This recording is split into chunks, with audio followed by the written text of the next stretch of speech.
Hey, Manna Church, Pastor Riley here, and I just want to say thanks for committing with us as a local church to go on this journey together for these 21 days, day 19, and I just wanted to share something with you that we came across this early in the fast in the reading plan, but I felt like God just wanted me to camp here for a little bit. It's in Luke chapter 13, starting in the 6th verse, and here Jesus is telling the parable of the fig tree. He says, "A man had a fig tree that was planted in his vineyard. He came looking for fruit and only found none. He told the vineyard worker, 'Listen, for 3 years I have come looking for fruit on this fig tree and haven't found any. Cut it down. Why should it even waste the soil?' But he, being the worker, replied to him, the master, 'Sir, leave it another year also, until I dig around it and fertilize it. Perhaps it will bear fruit next year, but if not, then you can cut it down.'" You know, as I read this, I was thinking just my own life journey and different seasons that I've been in, and just how committed God was to seeing fruit produced in my life.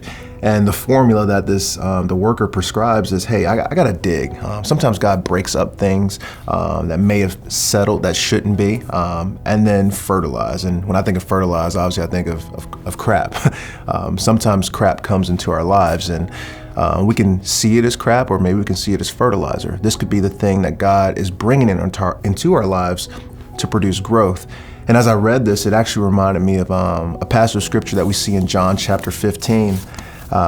This is where he's talking about how he is the vine. And in the first verse there, he says, "I am the vine, the true vine, and my Father is the vineyard keeper." So it's almost like he's unpacking what we just read in Luke. "Every branch in me that does not produce fruit, he removes. And he prunes every branch that produces fruit." Why?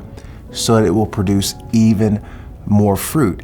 And what I love about that is it speaks to the fact that we are all in a season of pruning.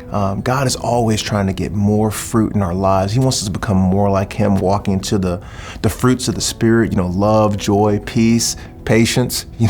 I never pray for patience, but I feel like God always brings me more. So as we continue to press in and seek his face, I want to pray specifically for that we would trust God in embracing some of the fruit and the ways he wants to bring that fruit into our lives and ministry. So Father, just in this moment, as we say no to some drives, to some areas where we tend to just take our eyes off you, as you're resetting us in this season as a local church, would you allow us to embrace the change, allow us to embrace the work you're doing? For just like Paul wrote in Philippians, we can be confident in this, knowing that he who began a good work in us will see it through until completion to the glory of Jesus Christ. Awesome. Hey, Manna Church, you are the best church on the planet. Thank you for being on this journey with us. We're so close to the finish line. Let's keep pressing in.